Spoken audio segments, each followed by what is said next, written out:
Hello travelers! I am Lorekeen, your traveler's guide to Astorea. In our last episode we talked about the multitude of foes the Sylvari need to face in order to protect Astorea village and their newly awakened siblings.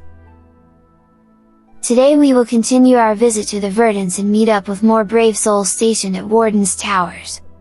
Heading south from Wardenhurst we find Caer Verdant, the first such outpost.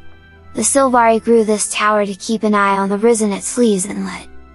According to Dillis, the Risen are like annoying neighbors that want to eat you. If your dream was to hunt the white stag, you meet guard Dillis and even your eyes on your journey. It was on the island just across Sleive's Inlet that I first met Hanar. He was the kennel master at Danador's kennel to the west. It was a glorious day. Sounds wonderful. We agreed to meet the next evening under the same tree across the inlet. That was the first time I saw the undead in the area, and the last time I saw Hanar. Morigu's wild hunt is to protect Caer Verdant against the Risen in the area, but she will also venture into the Twilight Arbor with you, where she may end up fighting a former lover. Valiant Kalek learned from her dream of the pain and suffering caused by the undead hordes. This is her wild hunt, to fight and slay the undead until her last breath passes. Assisting her is Warden Karu, a ranger who has a pet dog named Newton. Karu heard this name in his dream. Now his pet is delivering messages from the wardens in the swamp to the ones at the tower. It's dangerous work, but he's the most cunning dog in the grove. In the Sleive's Inlet, Newton stays hidden, but when the large undead generators spawn, he will come and alert his master. You can go and destroy those abominations yourself, or else they will create two giant Risen which will head for this tower. Wardens Dina and Ali are fighting there, trying to defeat the undead abomination or to drive off the remaining Risen horde.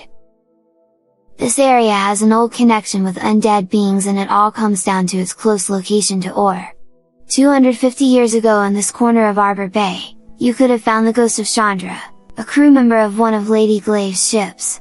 She could have told you a story about pirates and betrayal, of lost souls trapped in the shards of ore, an underground dungeon that you could have accessed from here. The undead are spreading from Morgan's spiral like weeds. Go and see what you can do to stop their advance. Alone? No matter how solitary your wild hunt becomes, you'll always have the dream with you. Bra needs more than the dream if he is to make it in one piece at the Morgan Spiral because this beach is a hotbed for undead. This should be close enough, thank goodness. On the way to the tower, you might want to kill the female mosquito, who is trying to reach the male mosquito swarm. That would mean even more mosquitoes to torment the animals around here. You can also harvest mosquito blood from her if you are crafting the legendary pistol Hope. And Fight Hitty here will be impressed. The Sylvari have constructed this spiral as a seabed for mortar pods to help them defend the area from the Risen and their monstrosities that keep washing ashore ever since the Great Tsunami 100 years ago. Warden Brillians is in charge here. At the base of the spire you will find Morgana's Orchidea, a rare blossom as beautiful as it is hardy. No one knows what gives it such resilience, but these orchid blossoms have a soft, pleasant fragrance that seeps into your bones and washes your worries away. Take just one blossom so you don't harm the plant. It opens your eyes to new abilities. And it will also give you a hero point. If the beasts manage to destroy the tower, the access to the Morgan's Leap is blocked off. Rocks! Big rocks! Up and down! Up and down! Flying rocks, rolling, rolling, round and round and round! Up and down, and round, and round! Ugh, not feeling so very good. As you probably already know, this whimsical tower is not here only for defense, but also as a jumping puzzle called Morgan's Leap. Many heroes try to climb it and Galidron enjoys watching their struggles, although she never tried it herself. Hopping your way to the top of the spire will reward you with a splendid chest that marks the end of this jumping puzzle. It is a good location to play Ode to Morgan if you are crafting the minstrel. It is also a good place to stop and enjoy the view for a moment. Tamerkeeb might appreciate the company. He heard you approaching and he is happy you are not of Nightmare Court. He climbed all the way here to create a spider sanctuary, to calm jungle spiders and help them to be at peace with their surroundings, and that is important work as the Nightmare Court loves to turn these spiders into their pets. And the Nightmare Court is always close on this map. We find them north from here, if we decide to continue into the next jumping puzzle, Dark Reverie. Jumping your way down, you enter into Dreamdark Enclave, an area under the court's control. There is another entrance to this place, at ground level, but it can only be opened from inside. If you manage to make your way to the top of this jumping puzzle, you will find another magnificent chest in a tiger den, if you are searching for Chuka and Champawat. Did you know the story of these tigers is inspired from real-life events?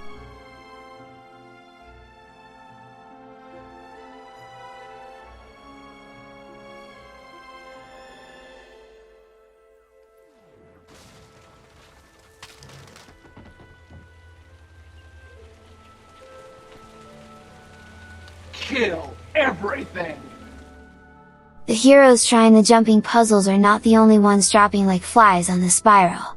If you find Agent Rex laying around dead, please be kind and res him, as he needs to deliver supplies to Warden Towers. All part of the plan. Seriously. Of course it's not his fault he felt. His landing was supposed to be a little more floaty and a lot less plummety. Rex will not bore you with the details, but someone must have done a minor miscalculation when they dropped him, and now heads will roll when he returns to his base. Help him out and he will be willing to sell you Order of Whisper spy kits, which you can take with you, if you need to stealth yourself and confuse your enemies. When you arrive in the area, be quiet as Warden Towers is under disguise, as any respectable member of the Order of Whispers. He is trying to wither the Nightmare's court activities in one of their largest den, Briarthorn. This is one of the places where the court takes the Sylvari and the pups they capture in Astoria, trying to infect them with the Nightmare. If your courage is the equal of your conviction, Alarin will help you disguise as a member of the court so you can enter Briarthorn and disrupt the court's operation. Is he? Yes, he's gone. He didn't have a chance.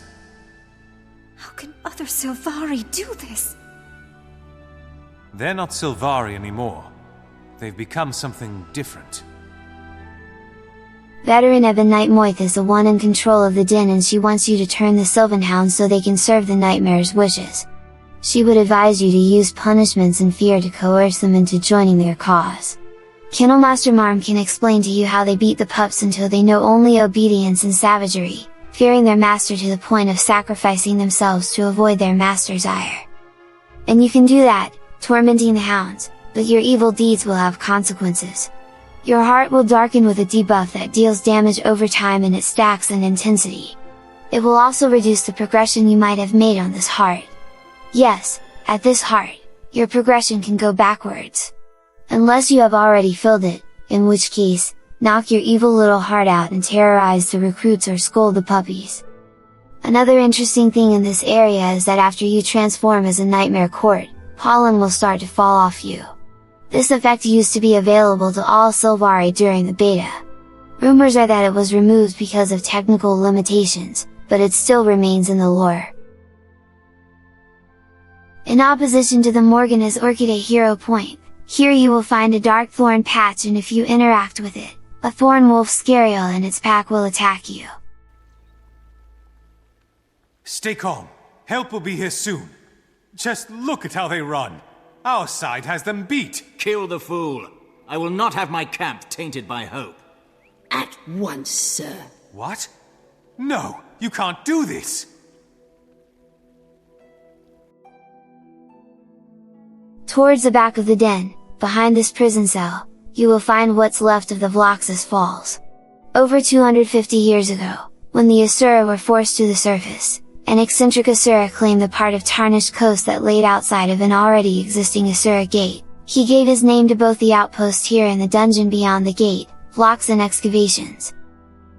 Like the name implies, Vlox's Falls was dominated by magnificent waterfalls that coated every surface with a fine mist. This is also the place where Zen's trial took place.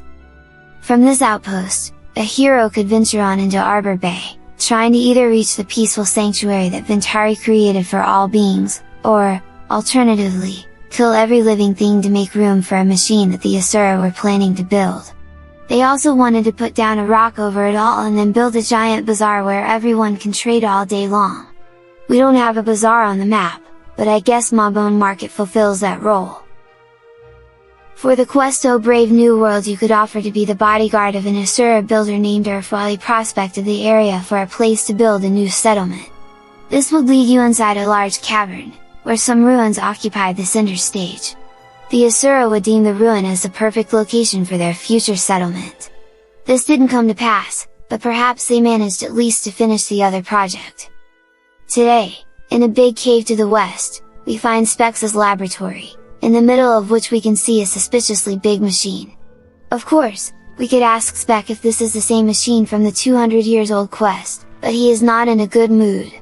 I finally returned to my lab from vacation, and what do I find? Adventurers. Blech. Enemy detected. Enemy detected.